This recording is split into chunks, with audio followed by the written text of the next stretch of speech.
Mga kaagoy! Gumawa nga pala ako ng binurburan dito sa aming bahay. Sobrang saya ko dahil napakarami nga nang nagawa nga natin na pwede nating ibenta. Ito nga yung pagkain na pinanis na kanin na ginawa nga para maging masarap nga ng ice candy. Isa nga ito sa pinaka-paborito ko ang pagkain dito sa Pangasinan. Masarap nga itong kainin tuwing umaga. At masarap nga rin itong kainin kapag matigas nga itong binurburan na ginawa natin. At ang pinakamaganda pa nga dito ay gamot nga ito sa ulcer. Kaya kumain na nga kayo ng binurburan, agoy! Bago nga tayo gumawa ng napakasarap na binurburan ay magsasayang muna nga tayo ng napakaraming bigas. Bali, aabot pala ng 5 kilo ang pagluluto nga natin ng kanin. Dahil marami-raming binurburan nga ang gagawin natin dahil magbebenta nga tayo dito sa amin. Bukod pala sa pagbebenta ko nga ng binurburan ay magsusupply nga rin pala ako sa mga tindahan. Malaking rice cooker nga ang ginamit ko nga dito para maluto nga itong bigas. Dito muna nga tayo magsasaing. Para sa ganun nga ay mabilis nga maluto nga itong ating ilulutong bigas. Hinugasan ko nga lang ito ng 3 beses hanggang pumuti nga yung tubig nga ng aking niluluto. At dahil nahugasan na nga natin ito mga kaagoy, ilalagay na nga natin ito sa kanyang lutuan para maluto na nga ito. Bali, hindi nga lang rice cooker na malaking ang gagamitin nga natin dahil gagamit rin tayo ng kaldero dito para marami nga tayong malutong kanin. Isa nga itong pinakamasarap na pagkain sa Pangasinan kung saan gusto ito ng mga bata at matatanda. Marami nga may ayaw nga nito at marami nga rin may gusto. Sinasabi nga daw nila ang binurburan ay panis nga daw na kanin. Parang suka nga daw ng pusa, hindi po totoo yun. Nung natapos ko ng mahugasan, saka naman ko na ito sinaing. Maghihintay nga lang tayo ng mga 20 to 25 minutes para maluto nga tong ating kanin. Habang naghihintay nga tayo maluto nga yung kanin, ang ginawa ko nga dito sa burburan ay dinurog ko nga para maging pino. Sa mga hindi po nakakaalam, isa nga rin itong uri ng kanin na pinatuyo at ginawang buo. Bali, 6 pala ang gagamitin natin dito. Tis-tis nga lang sa pagdudurog nga nito hanggang maging ganito na nga ang itsura ng burburan. Excited na nga akong gumawa ng napakarami binurburan na ibebenta natin. Dahil natapos ko nang gawing powder nga yung ating burburan, luto na nga rin yung ating mga sinaing. Bali, ang gagawin nga natin dito ay transfer nga natin ito sa napakalinis na lalagyanan dahil kailangan nga natin gawin ito para hindi masira. Ngayon gagawin nga natin binurburan. Palalamigin nga natin ito. At maghihintay nga ulit tayo ng mga 20 to 30 minutes bago nga lumamig nga itong ating bigas. Ay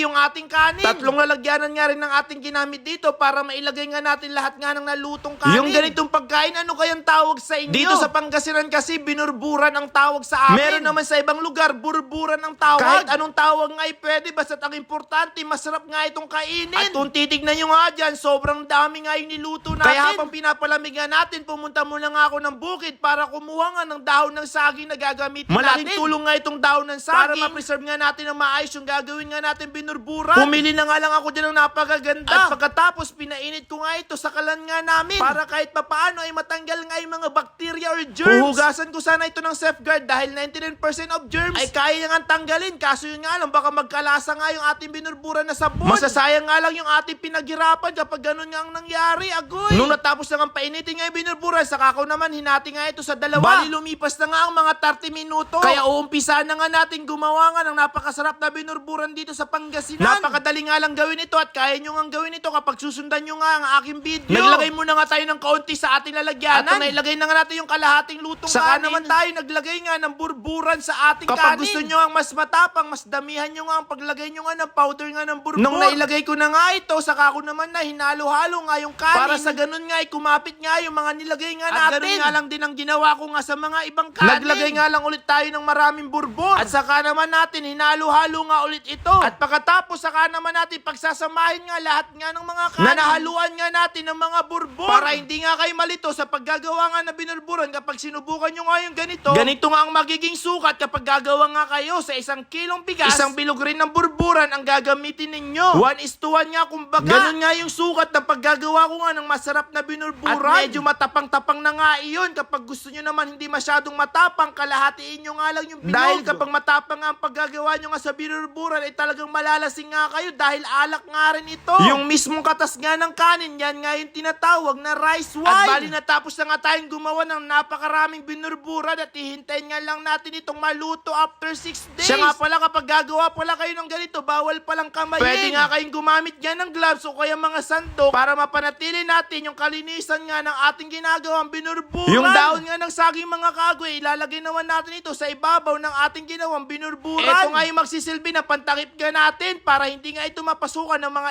ipis o kaya kung ano-ano. Ilalagay nga lang natin ito sa ibabaw mga kaagoy para maging ganap nga ito ng binurburan mga kaagoy. Maghihintay nga lang tayo dito ng 5 or 6 na araw para mas maproteksyonan nga natin ito ng maigi. gagamit nga tayo dito ng clean wrap. Mag-comment ka naman mga kaagoy kung kumakain ka nga ng ganitong klaseng pagkain sa Pangasinan. At kapag nga ito ay natakpan na nga natin mga kaagoy, ilalagay naman natin ito sa ilalim ng ating mga cabinet or aparador. Yung alam mong hindi papasukan ng mga ipis o kaya kung ano-ano. Ipunta mo nga yan sa lugar na yan kung saan medyo naiinitan nga yan. At eto na nga mga kaagoy, yung ating napakaraming binurburan. Maghihintay nga lang tayo dito ng mga ilang araw. Agoy, comment nga kayo sa part 2.